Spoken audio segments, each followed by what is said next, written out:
कौन थे ये लोग? क्यों इतनी सुनसान जगह रह रहे थे? ये एक ही परिवार के 4 लोग थे या फिर 4 लाशों को एक जगह लाकर इकट्ठा किया गया था? आखिर कौन था ये बेरहम कातिल जिसने इस दरिंदगी से इस जुर्म को अंजाम दिया था? मेरे मौला, थक गई हूँ मैं। मुझे ताकत दे कि अपने भाई बहनों की देखभाल कर सकूं, उन्हें अच्छी जिंदगी दे सकूं।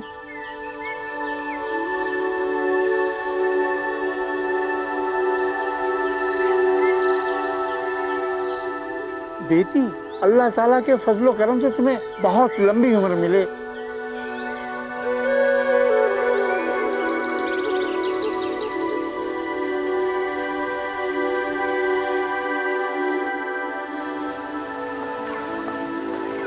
भाईजान रोक दीजिए।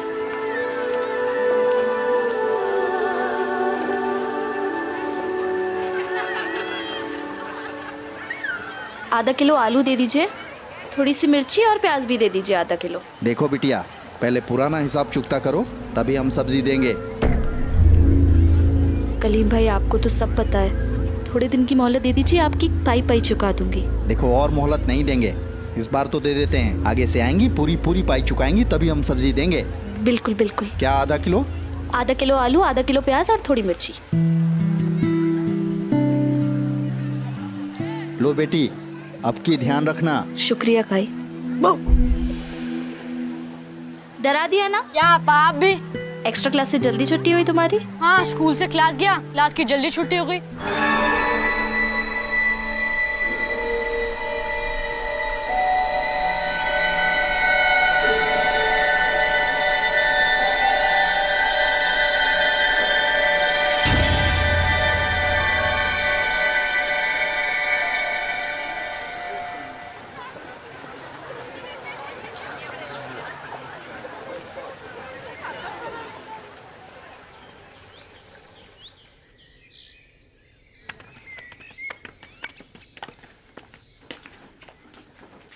आपा भूख लगी है।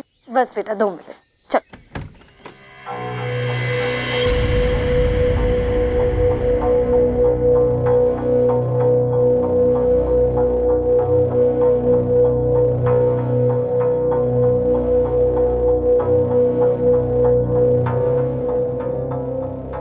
अंदर जाओ।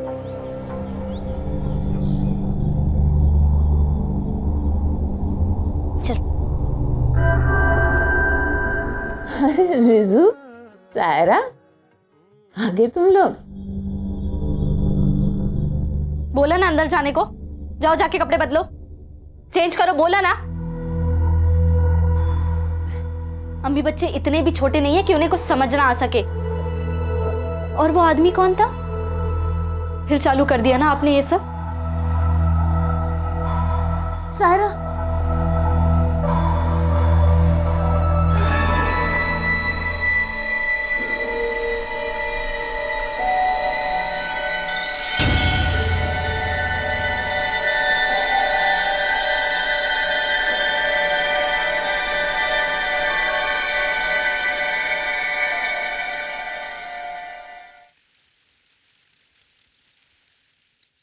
अच्छा, तुम दोनों अपनी आंखें बंद करो।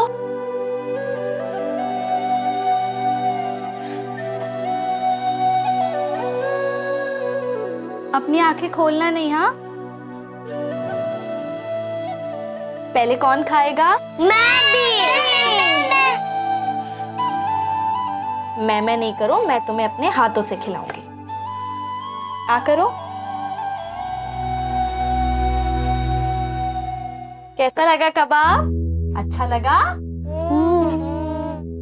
बेवकूफो, आंखें खोलो अब। कबाब नहीं, आलू प्याज की सब्जी है। देखा, आपा ने आज फिर तुम्हें उल्लू बनाया।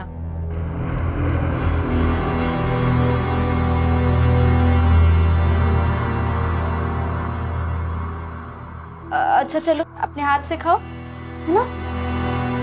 और तुम भी आके खा लो, मैं अम्मी को दे के आती हूँ।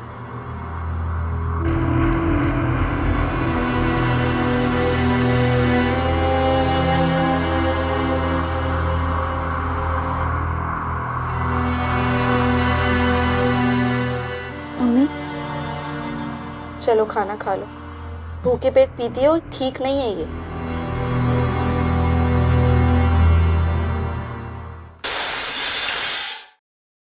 क्यों पीती हो इतना? गिरा दिया ना खाना। बचपन में तू गिरा देती थी तो मैं डांटती थी क्या तुझे? मैं शराब पी के तो नहीं गिराती थी ना।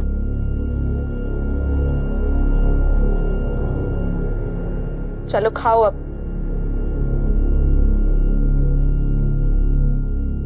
हाँ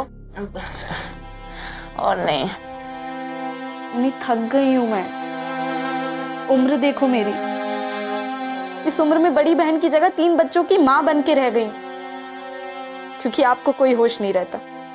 मेरी अपनी कोई जिंदगी ही नहीं है।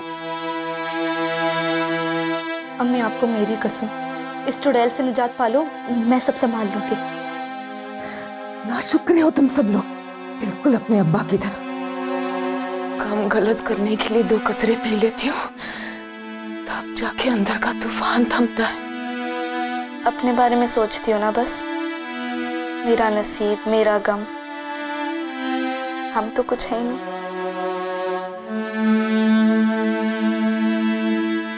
सोचो।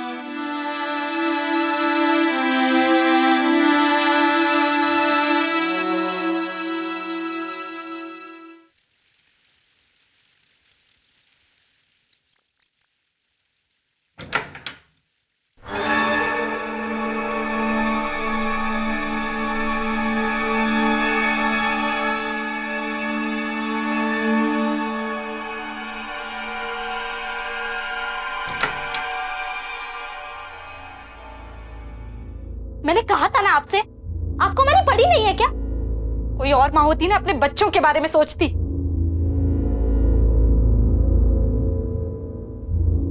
ये ले, बिजली का बिल चुका देना और सौदा ले आना बाजार से। और हाँ, सब्जी वाले का बकाया भी चुका देना। ये रखो अपने पास, मुझे नहीं चाहिए। इसी पे पली बड़ी हो तुम। तुम्हारे अब्बा ने कोई टकसाल नहीं छोड़ी थी चांदी के सिक्कों की।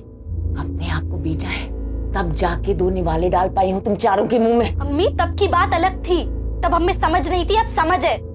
और आज के बाद मैं इस हराम की कमाई को ना हाथ भी नहीं लगाऊंगी। अब से इस घर में कोई भी मर्द आया ना, चली जाऊंगी मैं तुम्हें छोड़ के। कहाँ जाएगी? बाहर कौन से कालीन बिछे हुए तेरे लिए? हाँ, मैंने अपने लिए नई नौकरी ढूंढ ली है शहर में, वहीं पे जाऊंगी। और कुछ वक्त बाद अपने भाई बहन को भी ले जाऊंगी। आप यहाँ रहना करना अय्याशी। अय्याशी कर रही हूँ, अय्याशी कर रही हूँ। उज़क में हूँ, मेरी उम्र में सहारा न हो किसी का तो जीना मुहाल हो जाता है। और औरत खूबसूरत हो तो जिसमें एक जरिया बचता है जीने का। ये सब मुझे मत बताओ, मैं चली जाऊंगी। चली जाएगी? मुझे छोड़ के चली जाएगी तू? माँ से ज्यादा आजादी प्यारी है तुझे? आजादी कहाँ है अम्मी? माँ तुम हो उनकी, लेकिन संभाल मैं रही हूँ। कोई एहसास भी है आपको कि आपके बच्चे आपके बारे में क्या सोचते हैं? आजादी की जिंदगी तो आप जी रही हैं। घर में जवान बेटी है अम्मी, कुछ तो लिहाज करो। जी तो करता है या तो अपनी जान दे दूं या किसी की जान ले लूं।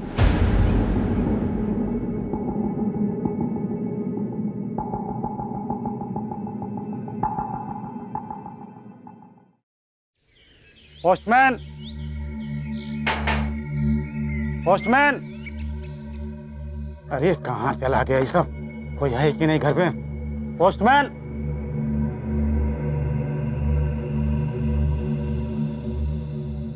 पोस्टमैन। ये बदबू कैसे आ रहा है? अरे कोई घर पे है?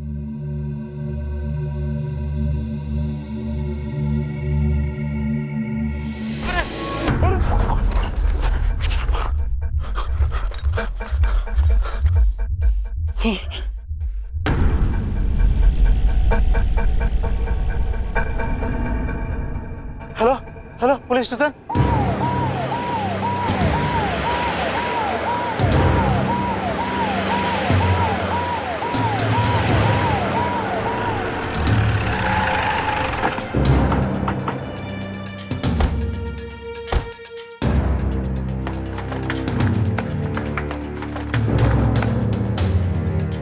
खोलो इसे। चारों लाशें बुरी तरह से सड़ गई हैं। लगता है 2-3 दिन से ऐसे ही पड़ी हैं। किसी ने बड़ी बेरहमी से मारा है इनको। फॉरेंसिक्स वालों को ब्लड सैंपल लेने को बोलो। Yes sir.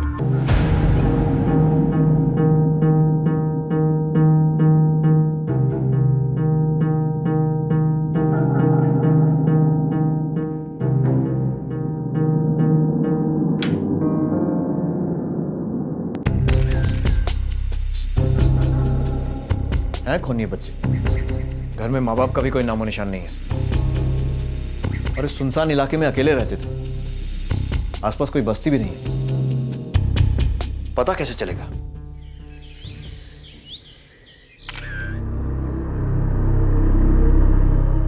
हाँ रॉय। सर मैंने पता किया है ये घर किसी कादर के नाम पे है। और कुछ? पास में ही एक धोबी घाट है जहाँ पर कुछ धोबी है। उसके पीछे एक चमड़े की फैक्ट्री है और कुछ ही दूर पर एक सब्जी मार्केट है। सबसे पूछताछ करो और अगर कोई भी इनको जानता है तो उन्हें शिनाख्त के लिए मोर्ग में लेकर आओ। Yes sir.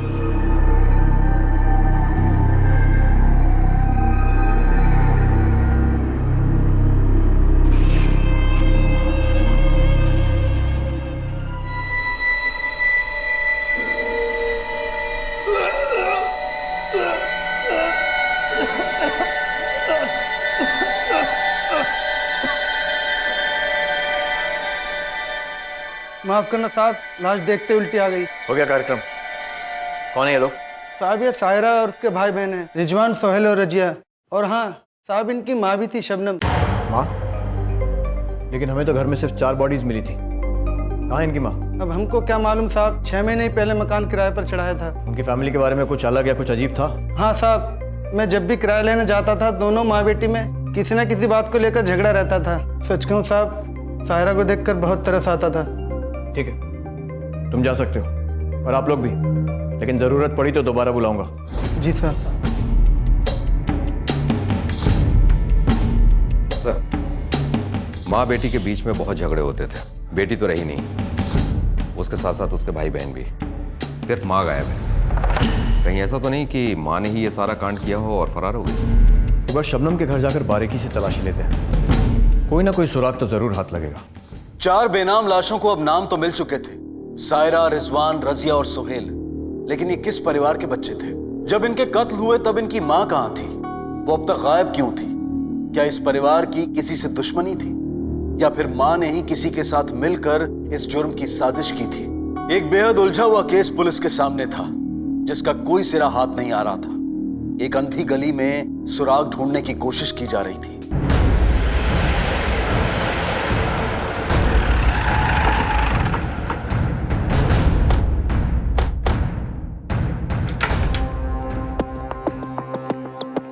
ठीक से चेक करो।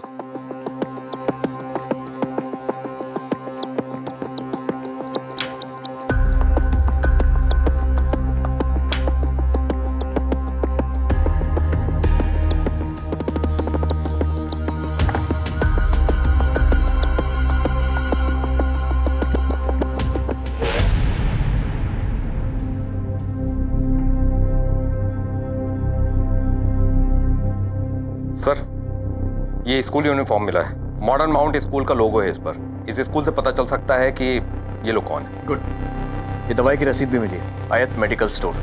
इसकी डेट के हिसाब से हमें बॉडीज मिलने के 4 दिन पहले यहाँ से दवाइयाँ खरीदी गई थी। सर बॉडीज की हालत देख के लग रहा था कि वो लगभग 2 दिन पुरानी है। इसका मतलब मर्डर से 2 दिन पहले या तो इनमें से कोई बाहर गया था या फिर बाहर से कोई आया था यहाँ दवाइयाँ लेकर। एक काम करते हैं, पहले स्कूल चलते हैं। Yes sir.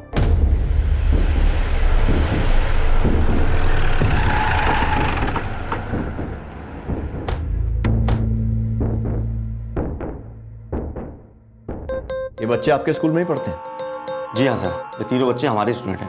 कहिए सर क्या बात? तीनों का मर्डर हो गया। मर्डर? मुझे इनके एडमिशन फॉर्म्स देखने हैं, शायद उससे इनकी कुछ डिटेल्स मिले। इन लोगों के बारे में कुछ भी पता नहीं लग रहा है। Okay sir, 1 minute.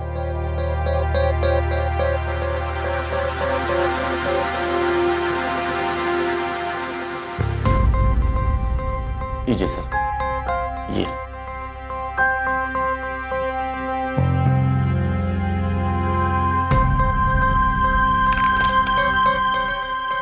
सर इन पेपर्स के मुताबिक बच्चों की माँ का नाम शबनम है। ये उसका फोटो भी है, ये देखिए।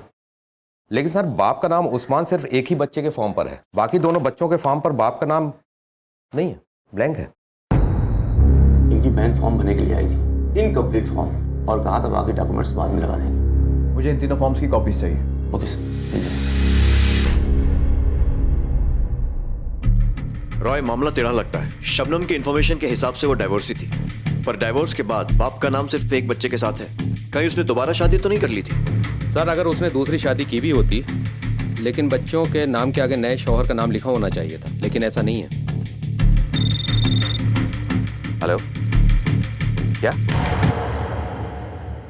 ठीक है सर, मॉर्ग से फोन था, कोई बच्चों की बॉडीज को क्लेम करने के लिए आया है, कहता है कि वो उनका बाप है। स्कूल के फॉर्म में बाप का नाम उस्मान लिखा है ना? चलो।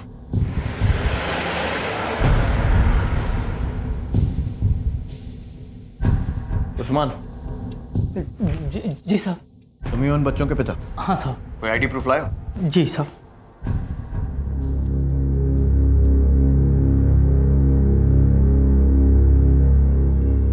फोटोकॉपी करवा लो। तुम्हारे बच्चों की ऐसी मौत हुई और तुम आज आ रहे हो? साहब, मैं और शबनम 10 साल पहले ही अलग हो गए थे। अब मैं उसके साथ नहीं रहता हूँ। क्यों? अब क्या बताऊँ साहब, बताते हुए भी शर्म आती है। पराए मर्दों से संबंध रखती है, शराब पीती है। हद तो तब हो गई जब मेरे ही बिस्तर पर मैंने उसे पराए मर्द के साथ देख लिया। उसी दिन मैंने बोल दिया तलाक, और उस दिन के बाद मेरे उसके ताल्लुकात खत्म हो गए। और बच्चे, उनको भी छोड़ दिया? नहीं साहब, ऐसा नहीं है। मैं तो बच्चों से मिलने गया था, लेकिन उसने मुझे मिलने ही नहीं दिया। बहुत ही जिद्दी औरत है साहब। कहाँ रहते हो तुम? साहब, मैं हरौनी में रहता हूँ। ये मेन मार्केट के पास ही है। 22 नंबर मकान में हम सब रहते थे, साथ में। मैं साइकिल की फैक्ट्री में नौकरी करता था। तुम्हें कैसे पता चला कि बच्चों की मौत हो चुकी है? साहब, मैं जब बच्चों से मिलने स्कूल गया तब मुझे पता चला। स्कूल के एडमिशन फॉर्म में 2 बच्चों के नाम के साथ तुम्हारा नाम नहीं है। क्यों? साहब, वो मेरे ही बच्चे हैं। मेरे पास बर्थ सर्टिफिकेट है उनका। आप ये देखिए।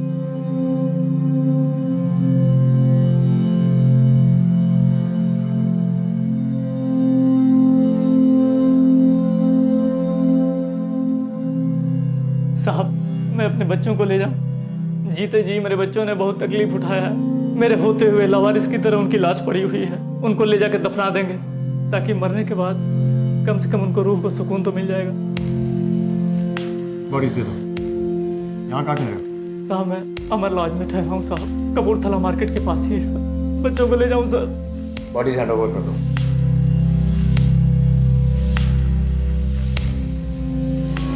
ये रसीद आपके यहाँ से इशू हुई है, बता सकते हैं किसकी है?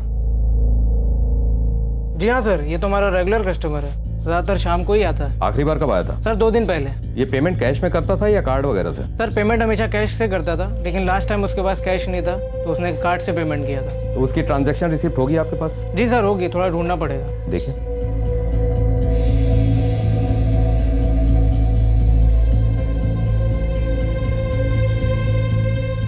ये रही सर।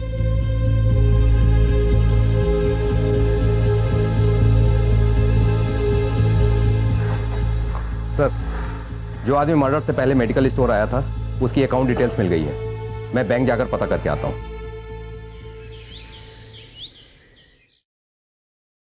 सर, उस आदमी की बैंक डिटेल्स मिल गई हैं। उसका नाम खालिद है।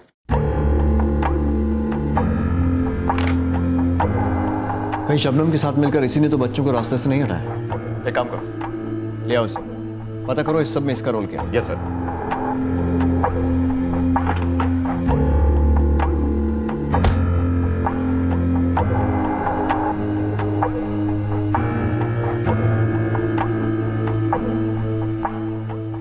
सर, ये खालिद तो गायब हो गया। ठीक है, एक काम करो, अपना एक खबरी लगा दो उसके पीछे। ठीक है सर।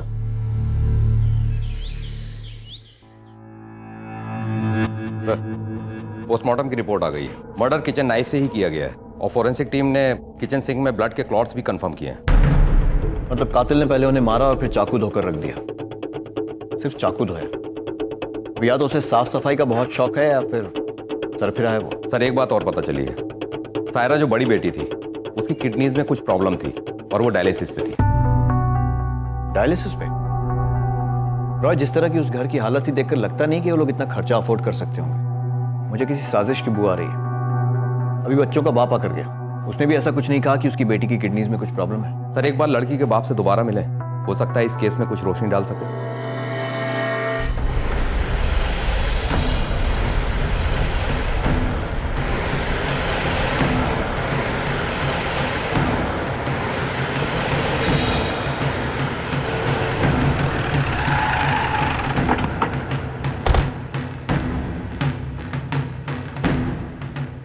Excuse me.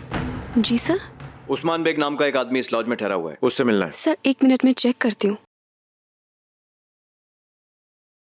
सर वो तो चेकआउट कर गया। कब? सुबह 9 बजे। 9 बजे? या सर वो डेड बॉडीज क्लेम करने के लिए 11 बजे आया था, उसके पहले ही चेकआउट कर लिया। रॉय, रूम चेक करो। Yes sir. उस्मान ने आईडी प्रूफ के लिए जो भी डॉक्यूमेंट्स दिए हैं सबकी फोटोकॉपीज चाहिए। जी सर 2 मिनट लगेंगे। ठीक है। सर मैंने कमरा चेक किया, कमरा पूरी तरह से साफ है, ऐसे जैसे जाने से पहले उसने सारे सबूत मिटा दिए। 4 बच्चों का मर्डर होता है और माँ गायब, बाप लाशें लेने आता है और वो भी गायब। तुम ही उन बच्चों के पिता? हाँ साहब। कोई आईडी प्रूफ लाया? जी साहब।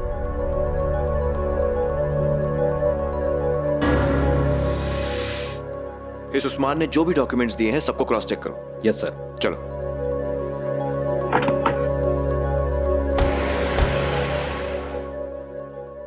सर उस्मान ने जो भी डॉक्यूमेंट दिए थे सबके सब फर्जी। व्हाट?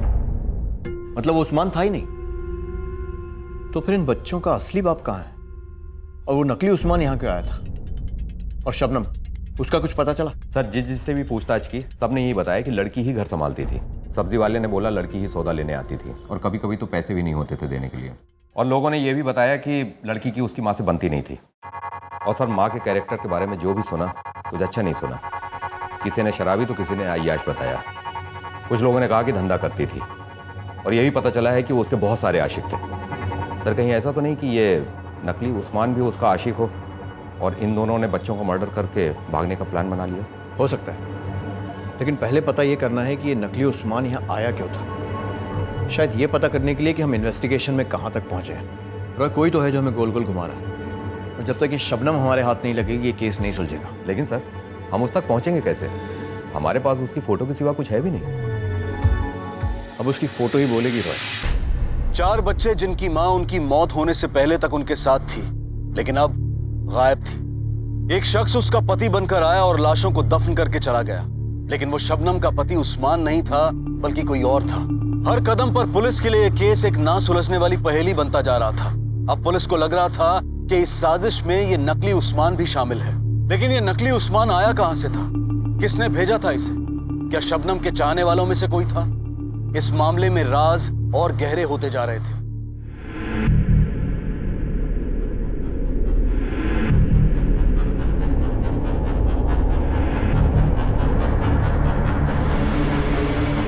साहब मैं इनको जानती हूँ, मेरा मायका सदरोना का है, ये भी वहीं रहती थी। इसका नाम शबनम ही है ना? हाँ साहब, पड़ोसन थी ये मेरी। इतने सालों बाद भी याद कैसे है तुम्हें? छोटा सा गाँव है साहब, सब एक दूसरे को जानते हैं। ये बेग खानदान की बहू है, पता नहीं क्या हुई अचानक घर छोड़ के चली गई। पर सदरोना में अभी भी इसका खानदान है, उन लोगों को पता होगा इसके बारे में। ठीक है, तुम जा सकती हो।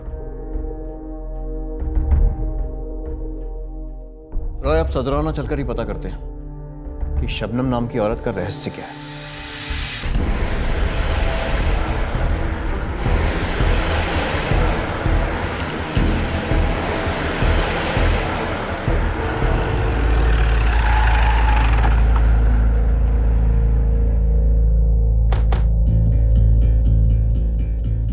सर को समझ में नहीं आ रहा है, इतने बड़े घर की बहू उस सुनसान जगह पे भाड़े के मकान में अपने बच्चों के साथ रह रही थी।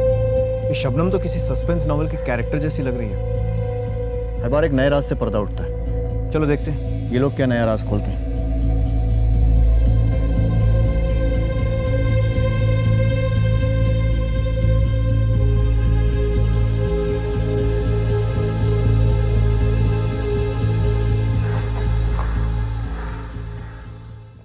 इस औरत को पहचानते हैं?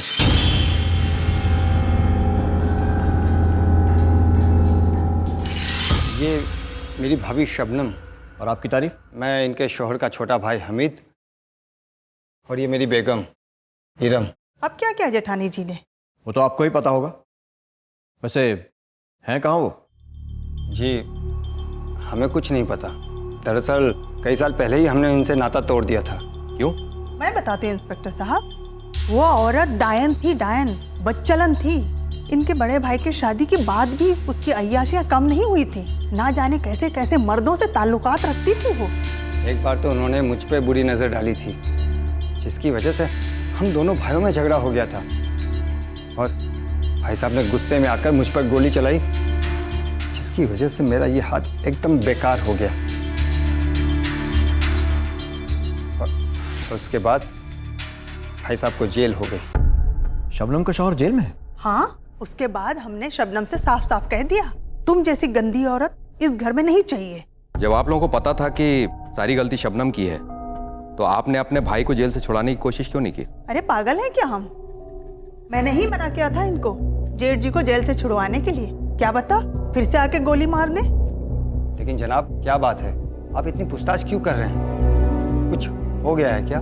शबनम पिछले 6-7 दिनों से गायब है और उसके 4 बच्चों का कत्ल हो गया है। 4 बच्चे?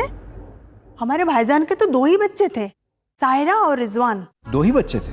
हाँ हाँ 2 ही बच्चे थे। जाने कहां से 2 गंदगी घर में लेकर आई होगी। अरे उसकी फितरत ही ऐसी थी। क्या जमाना आ गया कि शौहर जेल में है और दूसरे के बच्चे को पाल रही है। अगर मारना ही था तो उसे मारते। मासूम बच्चे को क्यों मारा? कुछ पता चला कि किसने मारा उन बच्चों को? जी नहीं, हम कातिल की तलाश में ही यहाँ तक आए। कब तक छुपेगा? ढूंढ निकालेंगे उसे। वैसे जरूरत पड़ी तो आपको फिर से तकलीफ देंगे। जी जनाब।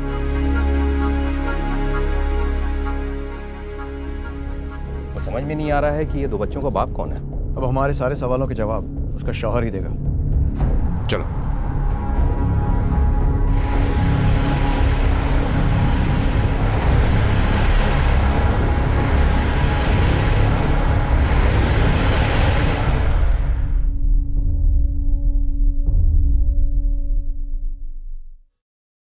कौन मार सकता है मेरे बच्चों को?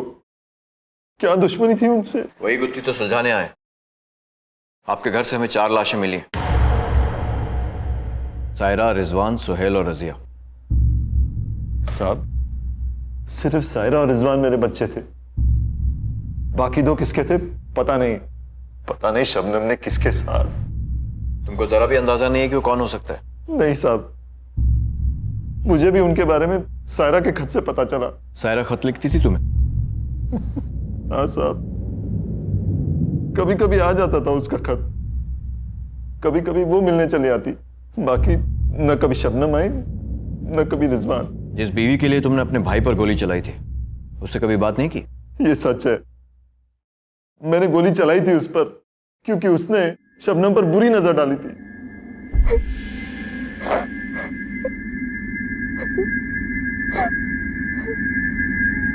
क्या हुआ शब्बू? तुम रो क्यों रही हो? कुछ बोलोगी भी? मैं कुछ बोलूंगी तो आप मेरा यकीन नहीं करेंगे। तुम ऐसे कैसे सोच सकती हो? बोलो क्या हुआ? आपके भाई हमीद ने मेरे साथ। हमीद? नीयत बुरी है उनकी।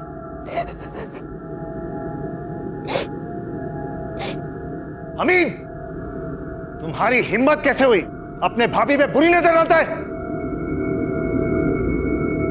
भाई साहब, मुझ पे उंगली उठाने से पहले अपनी बीवी से पूछ लो। उनका ही पांव फिसलते रहता है इधर उधर।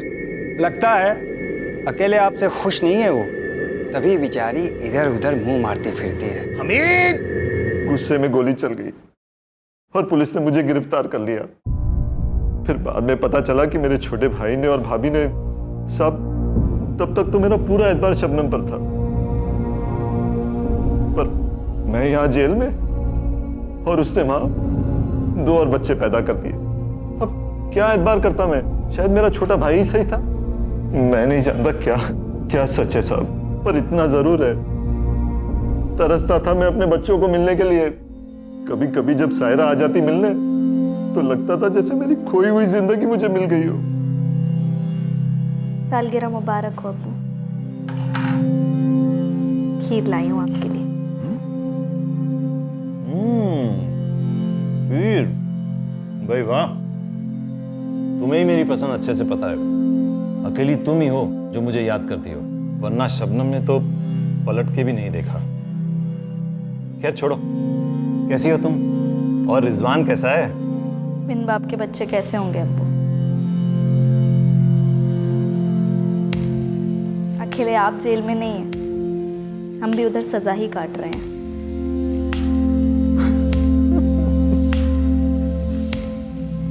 जब सायरा ही नहीं रही तो अब मेरी भी जिंदगी का क्या मतलब है? पर साहब, आपने शबनम के बारे में कुछ नहीं बताया। कहाँ है वो? क्या उसको भी मार डाला? मर्डर के बाद से वो भी गायब है। साहब, कहीं आपको तो नहीं लग रहा कि शबनम ने ही बच्चों को? हो सकता है, हमारे शक के दायरे में वो भी है। सर जेलर साहब बता रहे हैं कि उस्मान ने कुछ महीने पहले वकील को बुलवाकर अपनी वसीयत चेंज करवाई थी। तुमने अपनी वसीयत क्यों बदली? साहब, भाई और भाभी से रिश्ता खत्म हो चुका था, उन पर एतबार नहीं कर सकता था मैं, और शबनम पर तो कतई नहीं। इन्हीं दिनों मेरी तबीयत खराब रहने लगी। रिहाई की तारीख पास ही में है, मगर मुझे लगा अगर मुझे कुछ हो जाता तो मेरे बच्चों का क्या होता? सबसे ज्यादा नुकसान मेरी सायरा और रिजवान का होता। इसीलिए मैंने अपना हिसाब सायरा और रिजवान के नाम कर दिया। मेरे मरने के बाद उनको उनका हक तो मिलना चाहिए ना, लेकिन अल्लाह की कुछ और ही मर्जी थी।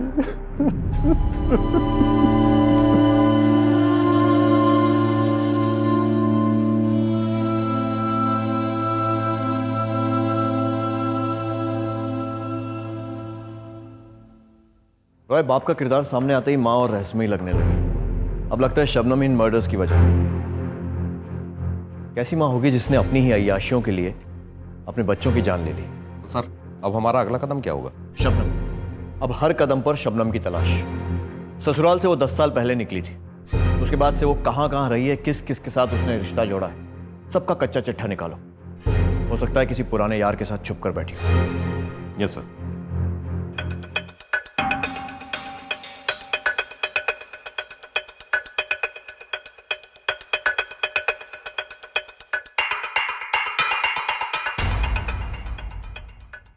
हाँ रॉय। सर, शबनम के बारे में अब तक जो जानकारी मिली वो ये है, ससुराल से निकाले जाने के बाद वो कुछ समय बिजनौर में रही। वहां पर एक स्कूल में उसने टीचर की जॉब कर ली, लेकिन वहां पर भी उसकी इन्हीं हरकतों की वजह से उसको नौकरी से निकाल दिया गया। पता चला कि वहां पर भी किसी जवान टीचर के साथ उसका चक्कर चल गया था। उसके बाद उसने 1-2 शहर और बदले। इस बीच दूसरों के साथ उसके अफेयर होते रहे। इस दौरान उसने एक बच्चे को जन्म भी दिया था। उस वक्त उसका अफेयर किसके साथ चल रहा था ये तो पता नहीं चल सका, लेकिन बच्चे को जन्म दिया था ये कन्फर्म्ड है। रिकॉर्ड में बच्चे के बाप का नाम नहीं लिखा था। 1-1.5 साल पहले वो लखनऊ आई और कादर ने 6 महीने पहले उसको वो मकान किराए पर दिया।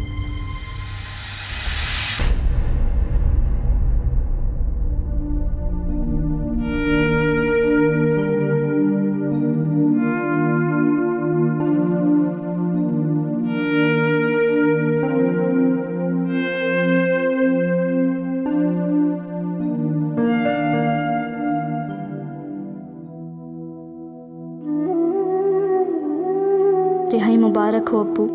खत ऐसे भेजा कि आपको रिहाई के वक्त मिले और मेरी ये ख्वाहिश आप पूरी करें। जिस दरगाह ने आपकी गैर मौजूदगी में मुझे सबसे ज़्यादा सुकून दिलाया, वहीं आप ज़ियारत के लिए ज़रूर आइएगा। वहीं अब हम मिलेंगे, ना कि उस जेल की काल कोठरी में।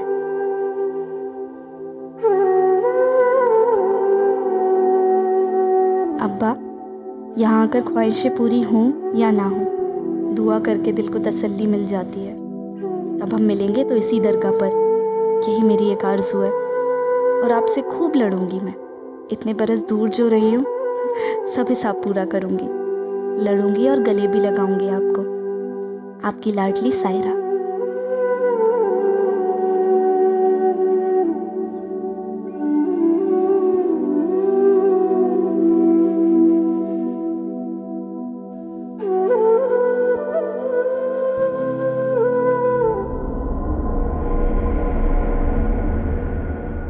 सायरा, सायरा बेटी,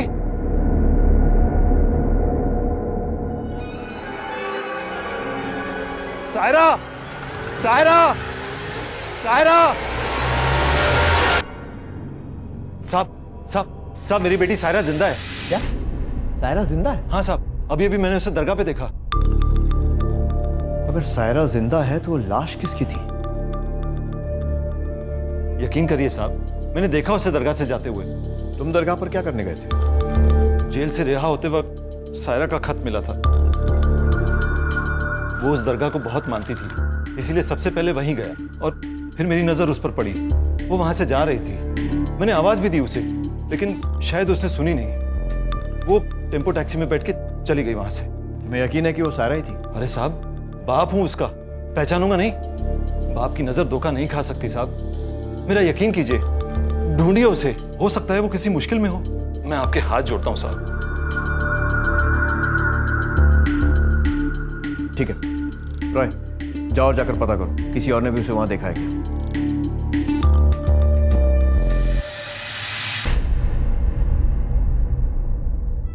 साहब, मैं रोज की तरह दरगाह पर बैठा हुआ था, तभी आप हजरत दरगाह शरीफ में हाजिर देने आए और करीब करीब उसी वक्त सायरा बिटिया भी रोड से गुजरी। दरगाह शरीफ को सलाम करके आगे वो टैक्सी गाड़ी में बैठ गई। आपने तभी उसको देखा और चिल्लाते हुए उसके पीछे दौड़े, लेकिन तब तक टेम्पो टैक्सी आगे बढ़ चुकी थी और उनसे मिल नहीं पाए। ठीक है, अब जा सकते हैं। सलाम साहब।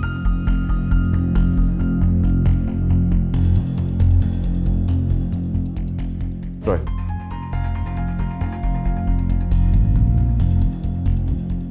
बॉडी की शिनाख्त मकान मालिक ने की थी ना?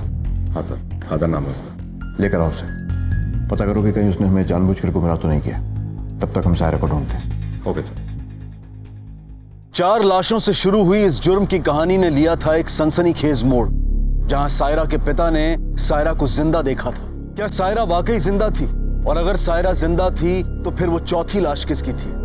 इस केस का हर नया मोड़ इसे और पेचीदा बना रहा था। तला शिनाख्त क्यों की? तुझे पता था ना कि वो सायरा नहीं है?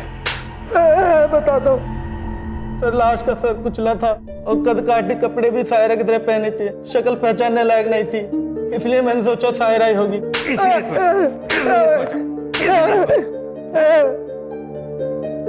अभी तेरी शक्ल देख के मुझे लग रहा है कि तू ही कातिल है। सच सच बता, तू नहीं मारा ना उसको? तू नहीं मारा ना? नहीं साहब, खुदा कसम मैंने कुछ नहीं किया।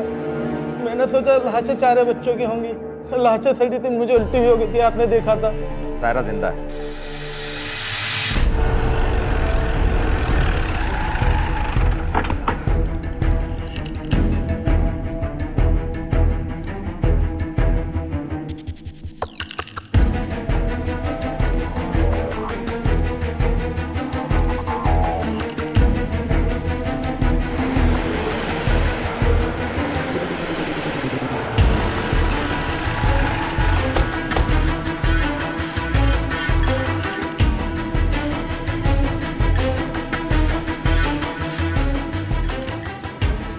इसको देखा कहीं? हाँ सर, देखा मैंने इसे। कहाँ देखा? सवारी लेके गया था इसकी में। वो लड़कियों का गर्ल्स हॉस्टल है ना, वो क्या नाम है, संप्रीति गर्ल्स हॉस्टल। संप्रीति?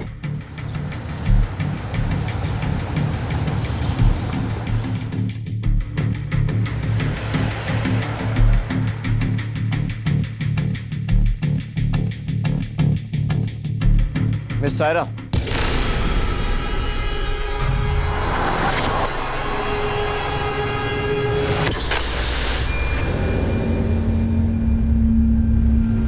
अब्बू आप? सायरा, तुम यहाँ हॉस्टल में? ये हो क्या रहा है? अब्बू वो अम्मी। आपकी सख्त जरूरत है एक पहेली को सुलझाने के लिए। मतलब कौन सी पहेली? तुम्हें नहीं मालूम कि तुम्हारे भाइयों बहनों का मर्डर हो चुका है? क्या? क्या बोल रहे हैं आप? एक लाश तो तुम्हारी भी थी। मतलब हमें बताया गया था कि तुम भी मर चुकी हो, लेकिन तुम तो हमारे सामने जिंदा खड़ी हो। एक पहेली तो ये, और दूसरी पहेली ये कि तुम्हारी माँ कहाँ गायब है? अब्बू ये झूठ बोल रहे हैं ना, कह दो कि ये झूठ है। नहीं बेटा, ये लोग जो कह रहे हैं सच कह रहे हैं।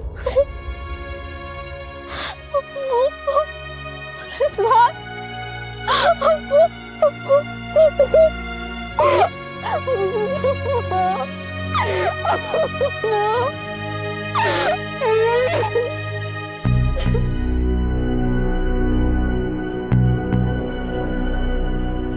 अपने भाई बहनों की मौत का इतना ही गम है तो पिछले 20 दिन से तुम कहां थे? कोई एहसास भी है आपको कि आपके बच्चे आपके बारे में क्या सोचते हैं? घर में जवान बेटी अम्मी, कुछ तो लिहाज करो। और आज के बाद मैं इस हराम की कमाई को ना हाथ भी नहीं लगाऊंगी।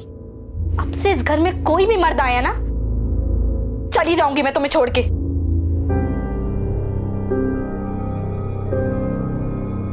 अम्मी को ये एहसास होना जरूरी है कि हर वक्त उनकी मनमानी नहीं सह सकती मैं 1 महीने तक घर नहीं आऊंगी और ना ही तुम लोगों से कोई कांटेक्ट करूंगी।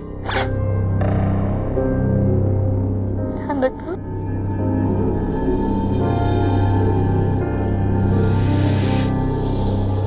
और उस दिन कहां थी जब मर्डर हुए? पिछले महीने की 17 की बात कर रहा हूं। अब कहना क्या चाहते हैं? मैंने मारा मेरी छोटी बहन को, छोटे भाई को। माँ जैसी थी मैं उनकी। छोटी सी उम्र से उनकी जिम्मेदारी मैंने अपने ऊपर ले ली।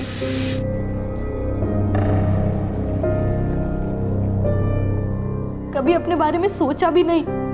एक तरफ उनका ख्याल रखती थी, दूसरी तरफ अम्मी का। अब आप मुझ पे शक कर रहे हैं। क्या है ना सर, हमें शक करने की तनख्वाह मिलती है। और मैंने तो नहीं कहा कि तुमने मारा, मैं तो सिर्फ सवाल कर रहा हूं। तुम ही हो जो चिल्ला चिल्ला कर कह रही हो कि मैंने नहीं मारा। मैंने एक बार भी कहा कि तुमने मारा है। लेकिन आपके सवाल का रुख उसी तरफ जा रहा है। एक कहावत होती है, चोर की दाढ़ी में तिनका। वैसे इस वक्त हमारा शक है तुम्हारी अम्मी पर, क्योंकि कत्ल के बाद से वो गायब है। मेरी अम्मी अपने बच्चों का खून नहीं कर सकती। अच्छा, सुना है काफी झगड़े होते थे तुम दोनों के बीच? हाँ, होते थे, क्योंकि हमेशा वो अपनी जिम्मेदारियों से दूर भागती थी, हमेशा गलत रास्ता अख्तियार कर लेती थी, इसीलिए। तो इस बार गलत रास्ता किसने अख्तियार किया, अम्मी ने या तुमने? जब तुम्हारी लाश मिली तो हम सब लोग उल्लू बन गए थे। शक अम्मी पर गया, फिर पता चला कि तुम जिंदा हो। तो उससे क्या मतलब है आपका? किस पे शक करें, तुम्हारी अम्मी पे या तुम पे? मेरी अम्मी अपने बच्चों का खून नहीं कर सकती। देखो देखो अम्मी क्या लाई है। हाँ, चॉकलेट। सायरा बेटा, चॉकलेट मिल बांट के खाना, और अब से तुम्हें कुछ भी चाहिए हो अम्मी को बताना। ठीक है अम्मी। ये अंकल है ना, ये हमारी हर जरूरत को पूरा करेंगे। सायरा बेटा, अंकल और मैं अंदर कमरे में कुछ काम कर रहे हैं। ये दुपट्टा अम्मी यहाँ लगा रही है।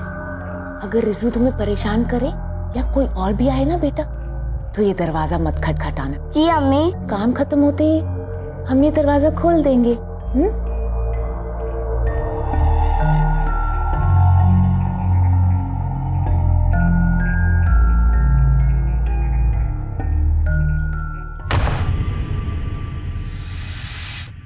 मुफलिसी इंसान से, खासकर बेसहारा औरत से क्या क्या करवाती है, आपको इसका अंदाजा नहीं। मैं जवान हो रही थी, खुली आंखों से सब देख रही थी।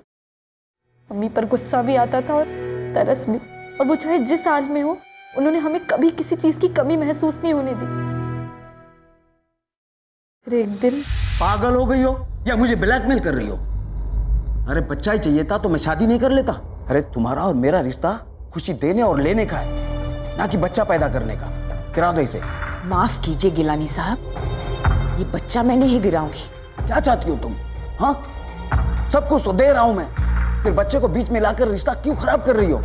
कितने पैसे चाहिए बोलो? हाँ, और गिरा दो इसे। मुझे आपके पैसे नहीं चाहिए, ये बच्चा मेरी कोख में है। आप अगर साथ ना भी दें तब भी मैं इसे जन्म दूंगी। देखो, मैं चाहिए यह बच्चा, तय कर लो। अगर बच्चे को बीच में लाई तो आमदनी खत्म हो जाएगी, कह देता हूं। इस बच्चे को लेकर आपके दरवाजे पे कभी नहीं आऊंगी, बाकी आपकी मर्जी। अगर अम्मी को बच्चों को मारना ही होता तो उसी दिन मार देती, ज्यादा पैसे मिलते, मुफलिसी की हालत घर में दोबारा नहीं आती। लेकिन उन्होंने बच्चे को जन्म देना जरूरी समझा।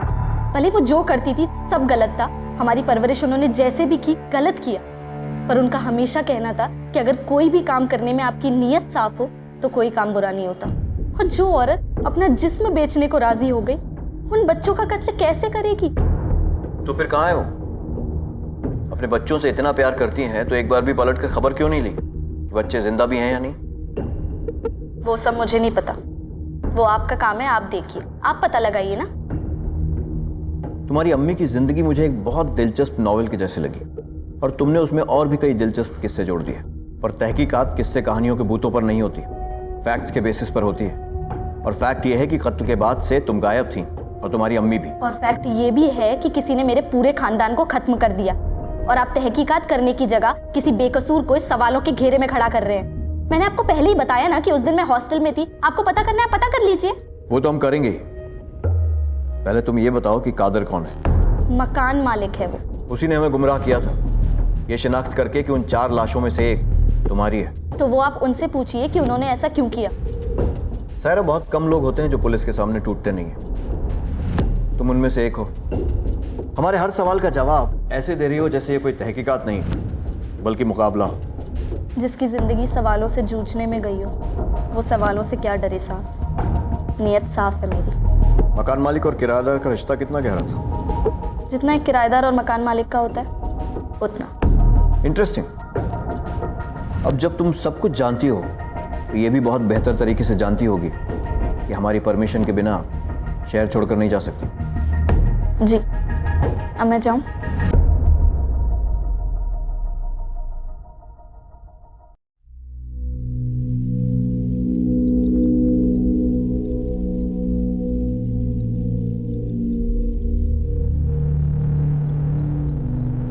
अब्बू।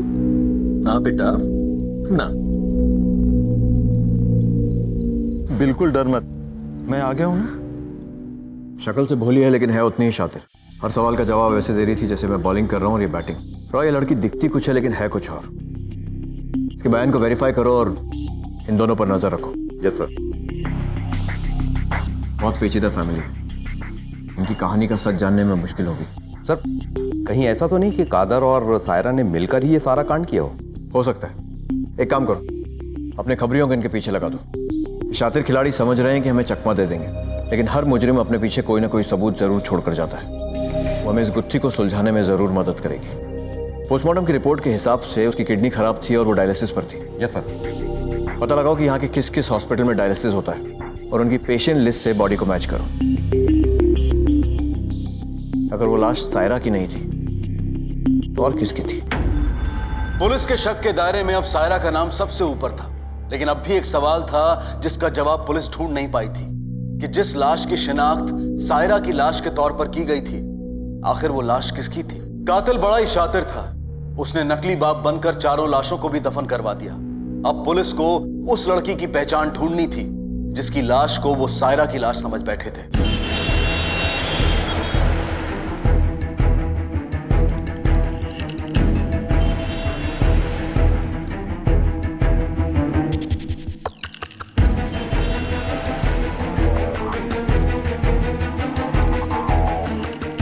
सर, मैंने सभी हॉस्पिटल से डायलिसिस वाले पेशेंट्स की लिस्ट ले ली है। पूरे लखनऊ में 4 पेशेंट्स ऐसे हैं जो हमारी विक्टिम की आइडेंटिटी को मैच करते हैं। उनके फोटो और एड्रेसेस हैं हमारे पास। मैं उनमें से विक्टिम को आइडेंटिफाई करके आपको रिपोर्ट करता हूँ। सर,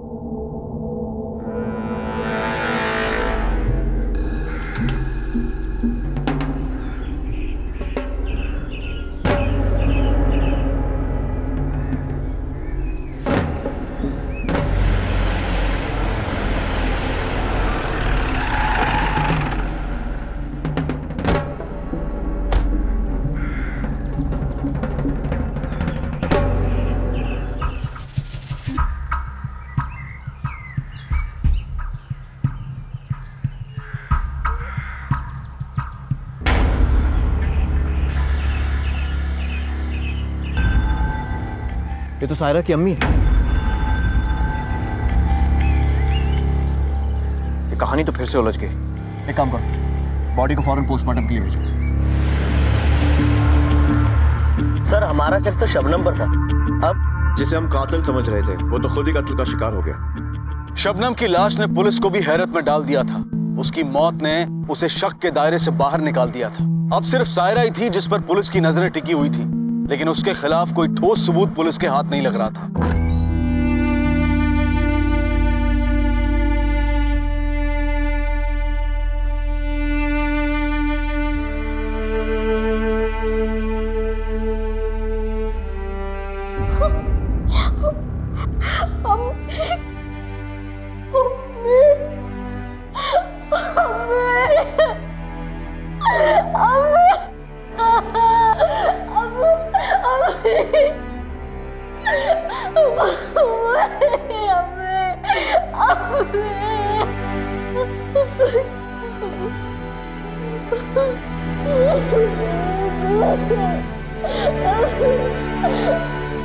मेरे को क्या हो गया?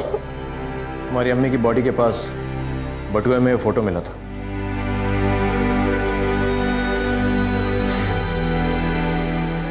मैंने कहा था ना आप लोगों से कातिल को ढूंढिए, लेकिन आपको मुझ पे शक करने से फुर्सत मिले तब ना। सारा 5 कत्ल हुए हैं। हमारे शक के दायरे में हर वो शख्स है जो इस कहानी में शामिल है। आप अब भी मुझ पर शक कर रहे हैं? मैंने ऐसा बिल्कुल नहीं कहा।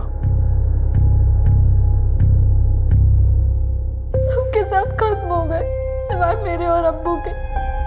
वही तो राज की बात है सायरा, और यही गुत्थी हमें सुलझानी है। और यकीन मानो कातिल बहुत जल्द पकड़ा जाएगा।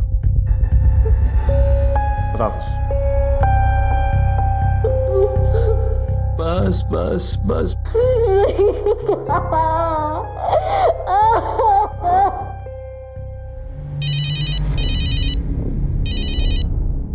हाँ साहब, खालिद घर पे आ चुका है। ठीक है, खालिद आ गया, उठा लो उसे। Okay sir.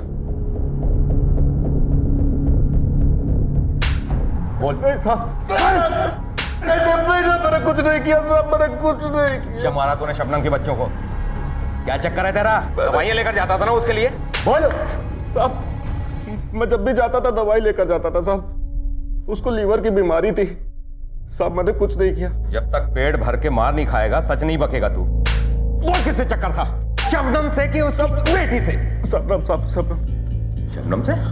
साहब शबनम मुझे अच्छी लगती थी, पर मैं उसे सोने के लिए पैसे देता था और मुझे लेकर उसका और उसकी बेटी में बहुत झगड़ा हो रहा था। और उस दिन जब मैं उससे मिला तो उसने रिश्ता खत्म कर दिया अपनी बेटी की खातिर साहब। जाने मन, आज बहुत बढ़िया वाली विस्की लाया हूं। ग्लास कहाँ है? आज नहीं। ये क्या बात हुई? आज रात तो रुकने का इरादा है, और रात भी तो थोड़ी रंगीन होनी चाहिए। रातें और काली ना हो, इससे पहले रुकना जरूरी है। मैं कुछ समझा नहीं। आज तक बहुत कुछ लिया है आपसे, आपकी मेहरबानियों का बहुत बहुत शुक्रिया। आज तक मेरी जिंदगी मुझसे रूठी हुई थी, लेकिन अब मेरी बेटी मुझसे रूठकर कहीं चली गई। अगर आपका यहाँ आने का सिलसिला नहीं रुका तो मेरी बेटी कभी यहाँ वापस नहीं आएगी। आपसे गुजारिश, आप यहाँ ना आया करें। तो इसीलिए तूने शबनम के बच्चों को मार डाला? मैं क्यों मारूंगा साहब? शबनम से मेरे जिस्मानी ताल्लुकात थे, लेकिन दिल का रिश्ता नहीं। एक दिन मुझे पता लगा उनका मर्डर हो गया साहब। मैं डर गया, बहुत डर गया साहब, और डर के मारे भाग गया साहब। बहुत मजे कर लिए तूने, अब यहाँ मजे कर। सर, ये रही शबनम की पोस्टमार्टम रिपोर्ट। उसका मर्डर भी उसी दिन चंद घंटों पहले हुआ है जिस दिन उन 4 बच्चों का। या तो ये दोनों मर्डर्स एक ही आदमी ने किए हैं या फिर 2 अलग अलग लोगों ने, लेकिन जो भी है इसमें सायरा का कुछ ना कुछ तो हाथ है। हमारा एक खबरी है ना उसके पीछे। Yes sir.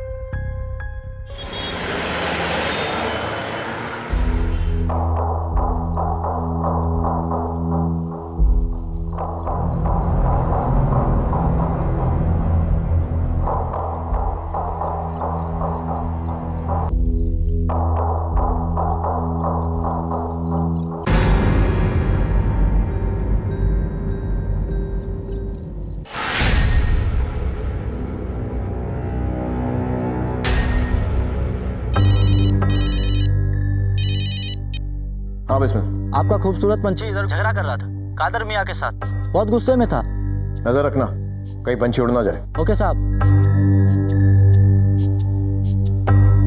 जितना कॉम्प्लिकेटेड माँ का किरदार है उससे भी ज्यादा कॉम्प्लिकेटेड बेटी का। उलझा के रख दिया दोनों ने। और पता ये लगाना है कि जो सायरा की लाश बनकर वहां पहुंची थी वो कौन है।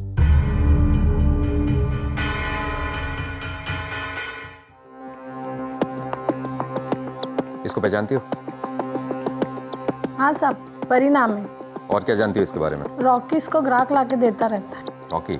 और हाँ साहब, दोनों के बीच में धंधे को लेके बहुत लड़ाई झगड़े होते रहते थे। रॉकी कहाँ है? रॉकी वहाँ।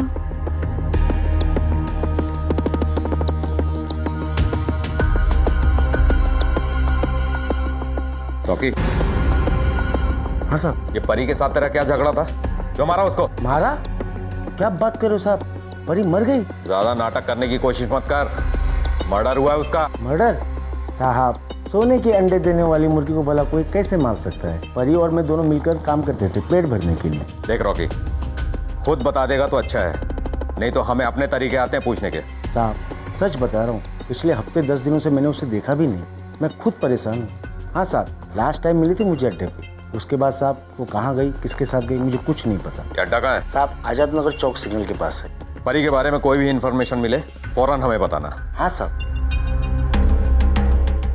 इसको देखा कहीं? हाँ, ये तो हमारे दोस्त है परी, लेकिन आप उनको पता नहीं हो कहाँ जाती है कहाँ नहीं। धंधे का टाइम होता है शायद। इसको जानता है? हाँ साहब, ये परी है। आखिरी बार कब देखा था? उस दिन सिग्नल पे देखा था, वो राजू की टैक्सी से आती जाती थी। उस दिन भी वो राजू की टैक्सी से ही गई। सायरा के घर से मिली चौथी लाश एक कमर्शियल सेक्स वर्कर की थी। यह समझ में नहीं आ रहा था कि उसकी जान किसने ली। उसकी लाश को शबनम के घर तक कौन ले गया था और सायरा की फैमिली से उसका क्या रिश्ता था। यह कहानी ऐसी थी जो सुलझने का नाम ही नहीं ले रही थी। कौन था इस साजिश का सूत्रधार? क्या वजह थी इन हत्याओं की? तुम लोग सब पूछताछ करो जल्दी।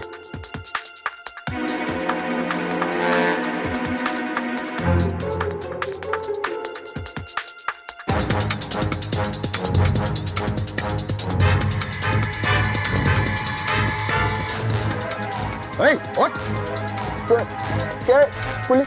क्या साहब? ये तेरी गाड़ी है ना? क्यों क्या हुआ साहब? अबे बाहर निकल, बाहर निकल। क्या हुआ बताइए। चल चल बताते हैं तुझे। साहब जी मैंने कुछ नहीं किया साहब जी, हम तो टैक्सी चलाते हैं साहब जी, ऐसा वैसा कोई काम नहीं करते हैं। बहुत सीधा है तू। तो पिछले महीने की 17 की रात को तेरी टैक्सी में एक औरत बैठी थी, परी नाम था, धंधे वाली थी। साहब बोलने तो दो साहब।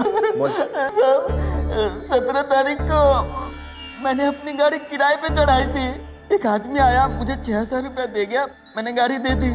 मैंने सोचा डबल किराया है, एक साथ इतने पैसे आ रहे हैं। कोई भी 6,000 क्यों देगा ऐसे ही? तेरी चोरू का भाई है? हाँ?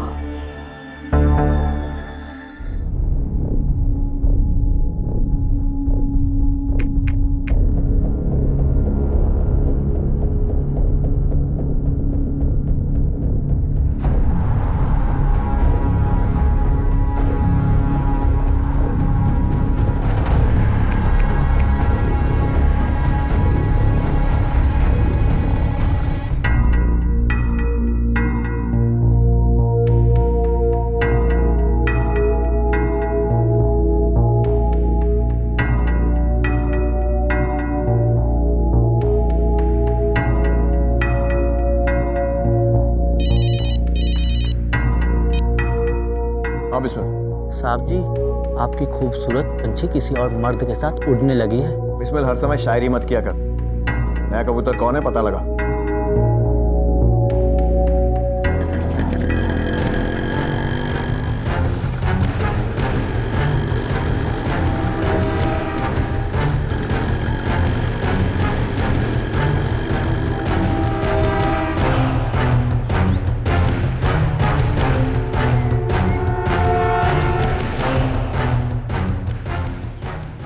साहब जी, पंछी को दाना डालने वाले का पता चल गया है। दोनों एक ही दफ्तर में काम करते हैं। लड़की कोई बहुत बड़ा डबल गेम खेल रही है। एक तरफ कादर से गुटरगू और दूसरी तरफ ये नया मुर्गा।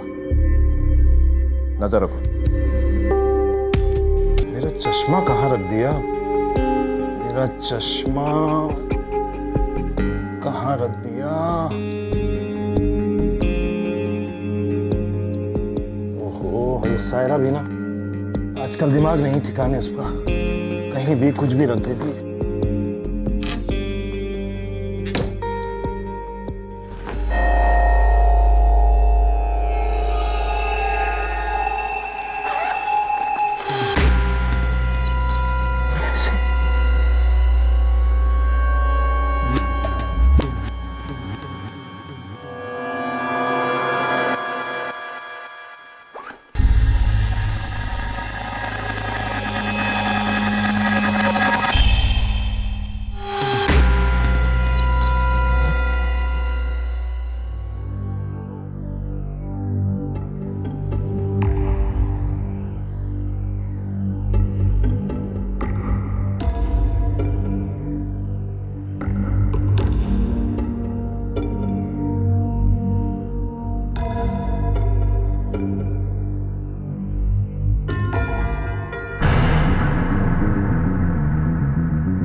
उस रात टैक्सी जिसने किराए पर ली थी उसका पता चल गया है। ये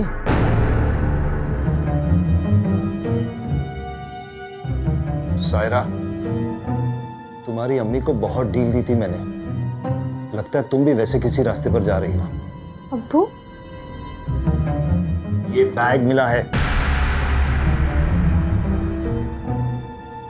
आप भी मुझ पर इल्जाम लगा रहे हैं? अब तक सिर्फ सवाल किया है, इल्जाम नहीं लगाया। और कहीं से भी आया हो आपको क्या?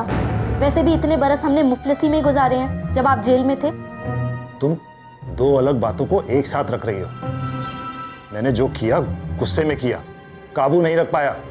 लेकिन ये पैसे? वाह अब्बू वाह, आप अपने गुस्से पर काबू नहीं रख पाए, अम्मी अपनी शराब पर काबू नहीं रख पाई, और इन सब में भुगता किसने? हमने। हमारी बर्बादी का सिलसिला तो तभी से शुरू हो गया था। और अब मैं क्या काम करती हूँ, कहाँ काम करती हूँ, उससे आपको कोई लेना देना नहीं है। अपने अब्बू से ऐसे बात करोगी? कहाँ गई वो सायरा जो अपने अब्बू के साथ दरगाह जाना चाहती थी? मर गई वो सायरा।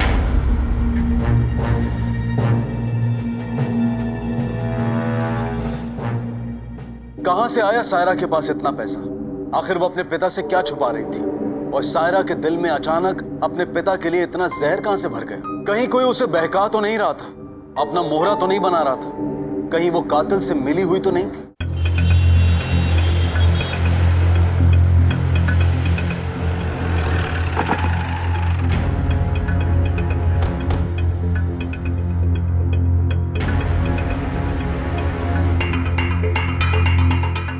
घर तो खुला है, ठीक से चेक करो।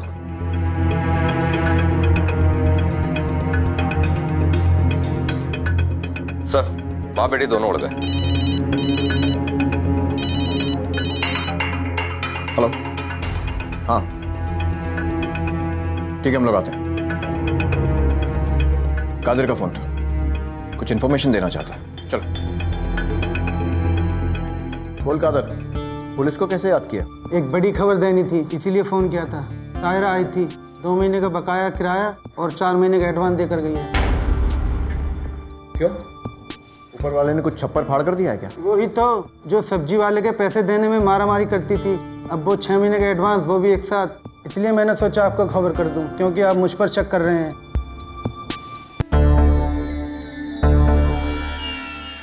रॉय, सायरा हाथ से निकलनी नहीं चाहिए।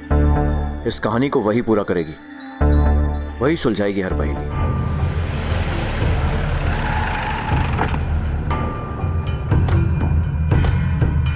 सायरा ने भी 2 दिन पहले रिजाइन दिया था और उसका दोस्त वो अब्दुल भी था उसके साथ। दोनों ने एक साथ जॉब छोड़ी है। अच्छा, ये सायरा और अब्दुल की डेस्क कौन सी? ये दोनों डेस्क उनकी। सर्च करो।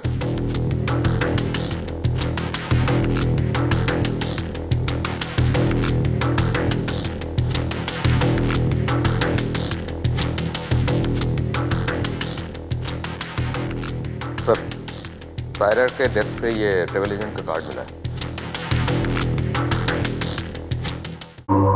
इस लड़की को पहचानते हैं? सायरा नाम है, आपके यहाँ टिकट लेने आई थी। हाँ सर, ये आई थी यहाँ पे। इसने बाराबंकी के लिए 2 टिकट्स भी बुक किए थे और एक 3 स्टार होटल का इसने पता भी लिया था, लेकिन इसने कोई बुकिंग नहीं की वहाँ पे। उसके साथ कोई और भी था? नहीं सर, ये अकेली थी। दूसरा टिकट किसके नाम पर बुक हुआ था? 1 मिनट, मैं चेक करके बताता हूँ।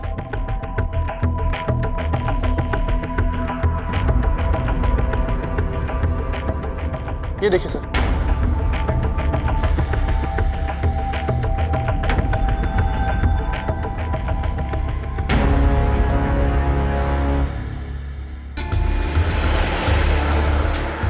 रॉय, बाराबंकी पुलिस को इन्फॉर्म करो। लखनऊ से शुरू हुई कहानी अब वहीं खत्म होगी। Yes sir.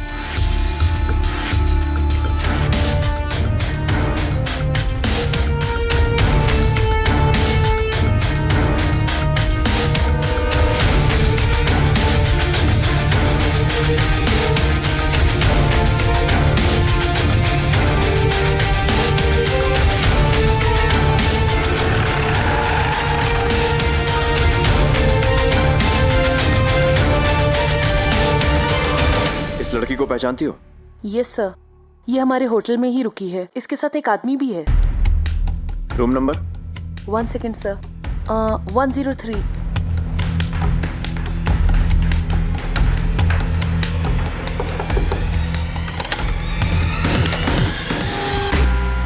सायरा, आप लोग लेके क्या चलो। कर रहे हैं? क्यों? क्या चलो, चल, बताइए जरा हिसाब कहाँ लेके जा? अब्दुल और सायरा की गिरफ्तारी ने इस मामले को एक नई दिशा दी थी। क्या अब्दुल और सायरा ने ही ये सारे कत्ल किए थे? क्या अब ये गुत्थी सुलझने वाली थी या फिर षड्यंत्र का कोई नया पन्ना खुलने वाला था? और आगे जो सच सामने आया वो पुलिस की कल्पना से भी परे था। क्या बात कर रहे हैं आप लोग? मैंने कोई खून नहीं किया है। मैंने तो सिर्फ अब्दुल से निकाह किया है। वो कोई गलत तो नहीं है ना, कोई गुनाह तो नहीं है ना? प्यार करती हूँ मैं उससे। प्यार करना गुनाह नहीं है, लेकिन अपने परिवार को मारना गुनाह है। और तुमने तो अपने अब्बू को भी गायब कर दिया। अब्बू गायब है? लो, इसे तो सुनकर शौक लग गया, पर तुझे नहीं लगा? तूने गायब किया है ना उस्मान को? मैं क्यों किसी को गायब करूंगा सर? मेरी कोई दुश्मनी थोड़ा है सारे खानदान से। किसकी दुश्मनी? हाँ, बोलेगा या फिर बोलने वाला तोता मंगवाऊं एक मिनट रुक, लेकर आओ।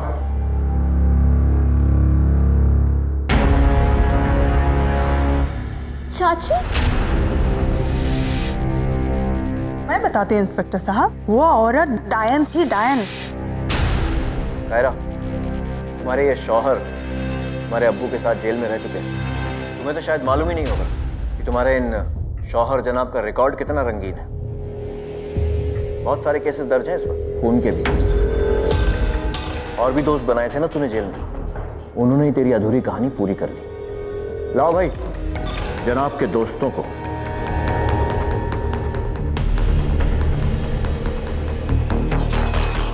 ये नकली उस्मान बनकर आया था। तुम ही उन बच्चों के पिता? हाँ साहब।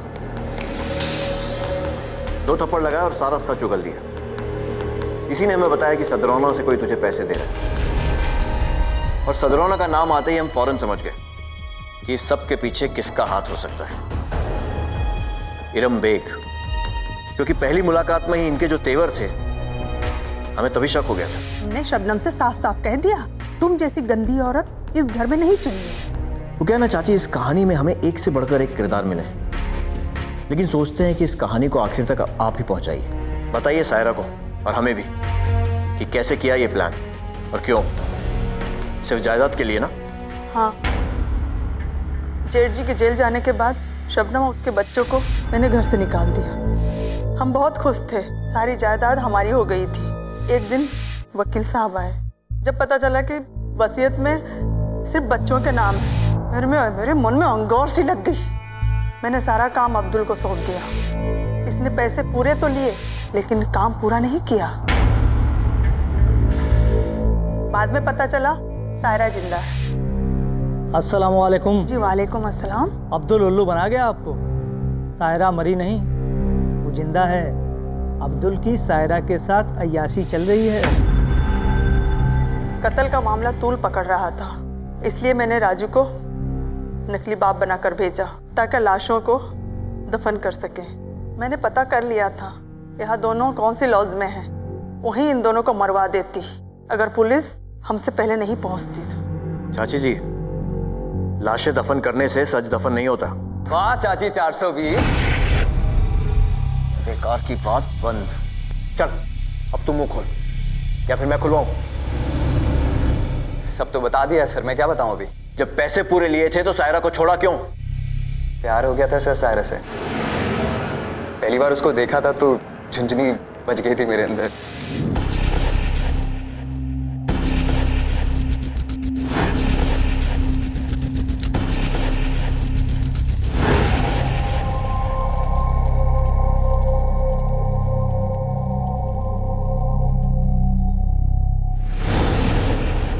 मैंने सोच लिया था मैं निकाह करूंगा तो सारे से ही करूंगा।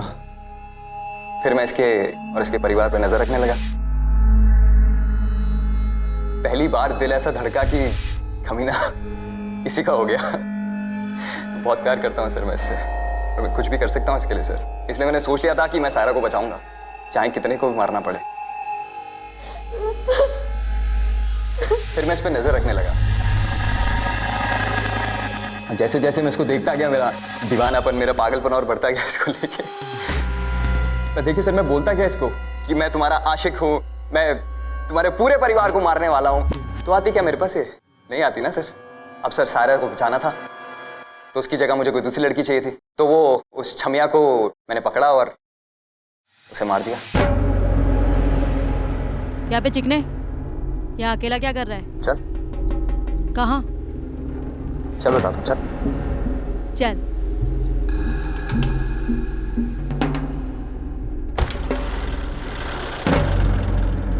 ए राजा, तूने मुझे बिठा तो लिया पर तूने पूछा तो नहीं कि मैं एक रात का कितना लूंगी।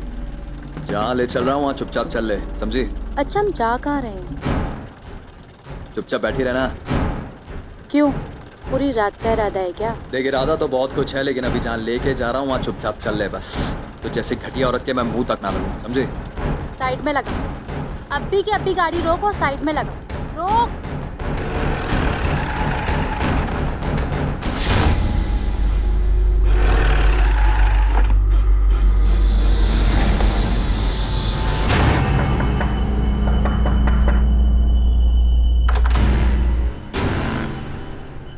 कौन हो तुम? जी आपसे कुछ काम था।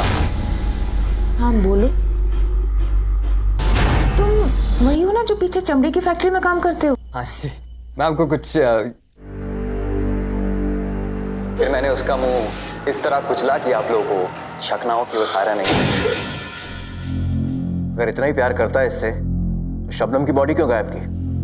शक तो सायरा पर आ गया ना। जब मैंने उन बच्चों को मारा ना सर, तभी मैंने सोच लिया था कि माँ को गायब कर देता हूँ ताकि आप लोगों का सारा शक माँ पे जाए। और उन मासूम बच्चों को मारने के बाद उन्हें वहां पर बैठकर तरबूज खाए। थक गया था ना सर। फिर उसके बाद मैंने ये चाची 420 से पैसे लिए और चला गया सर। हाँ, फिर मैंने सायरा के ऑफिस में नौकरी कर ली ताकि उसे अपनी थोड़ी नजदीकियां बढ़ा सकूं, उसका दिल जीत सकूं।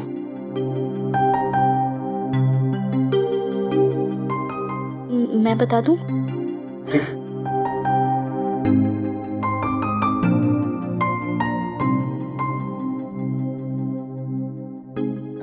हाँ, आप बहुत अच्छे हैं। आज के टाइम पे कौन किसकी मदद करता है? ये फैमिली आपकी? ये मेरे भाई बहन थे मतलब अब नहीं रहे। सॉरी, मैं समझ सकता हूँ जो अकेला होता है उस पर कैसी बीतती। मैं भी अनाथ हूँ। एक बार प्यार हो जाए सर तो उसके लिए जान लेना जान देना सब जायज़ है सर। और इसीलिए तूने उस्मान की जान ली। उस्मान को पता चल गया था तुम दोनों के बारे में और वो तेरी असलियत भी जानता था। हाँ सर। अरे चाचा कैसे हैं? अब्दुल, तुम यहाँ कैसे? मैं तो आप रिहा कब हुए? तुम्हारे रिहाई के 2 हफ्तों बाद। अच्छा लगा आपसे मिलके। क्या कर रहे हो आजकल? मैंने एक नौकरी ज्वाइन कर ली है। अच्छा, मैं जल्दी में हूँ, फिर मिलता हूँ, ठीक है?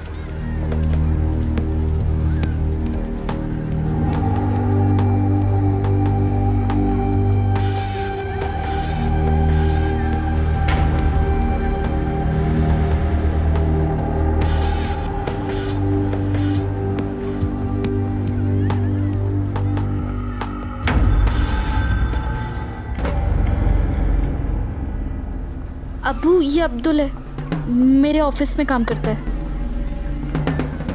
और मुझे लगा कि उस्मान को थोड़ा जरूरत से ज्यादा ही पता है और कहीं वो सायरा को बता ना दे तो सारा बना बिना खेल बिगड़ जाएगा। तो मैंने शादी की प्लानिंग करी और सायरा को लेके बाराबंकी चला गया। फिर सायरा को उसके बाप के खिलाफ उसके कान भरता गया सर। क्या किया तूने उस्मान के साथ? सर क्या करूंगा मैं उस्मान के साथ? अब 4 खून किए, 5 खून किए, बात तो एक ही है ना। सजा तो उतनी मिलनी है। मार दिया मैंने उसे। तुम यहाँ क्या कर रहे हो? चाचा मैं आपसे मिलने आया हूँ। सायरा से दूर रहो वरना मैं उसे तुम्हारे बारे में सब कुछ बता दूंगा। आप क्यों परेशान हो रहे हैं? मैंने फैसला किया है, मैं ही सायरा को सब कुछ बता दूंगा। मुझसे प्यार का नाटक करके तूने मेरे परिवार को ही खत्म कर दिया। हाँ? क्यों? क्या छोड़ दिया मुझे? सायरा अकेली कहाँ हो तुम? मैं हूं ना तुम्हारे साथ। सायरा मत रो। एक मिनट यार, बीवी हो मेरी। सायरा सर। कैसा दरिंदा है तू? रिश्ते, नाते, इंसान की जान, किसी चीज की कोई कीमत नहीं है ना तेरी नजर में? कहते हैं दुनिया में हर फसाद के 3 कारण होते हैं, जर, जोरू और जमीन। और इस केस में ये तीनों ही कारण सामने आए थे। लालच ने इरम के होश छीन लिए और उसने इतने बड़े अपराध को अंजाम देने का फैसला कर लिया। सायरा के लिए अब्दुल के जुनून ने इश्क के नाम को रुस्वा कर दिया। इरम के इस लालच का सिला उसे क्या मिला? अब्दुल की आशिकी ने उसे क्या दिया? लालच और गुनाह का रास्ता कभी किसी को कुछ नहीं देता सिवाय दर्द और आंसुओं के। अब मैं अनूप सोनी आपसे विदा लेता हूं। फिर मुलाकात होगी अगले एपिसोड में और खुलासा करेंगे एक और जुर्म का। तब तक अपना और अपने परिवार का ख्याल रखें और देखते रहें क्राइम पेट्रोल डायल 100। सबक एक को, सीख हम सबको। जय हिंद। क्राइम पेट्रोल के और भी दिलचस्प कहानी देखने के लिए हमारे चैनल को सब्सक्राइब करें और बेल आइकॉन दबाना न भूलें।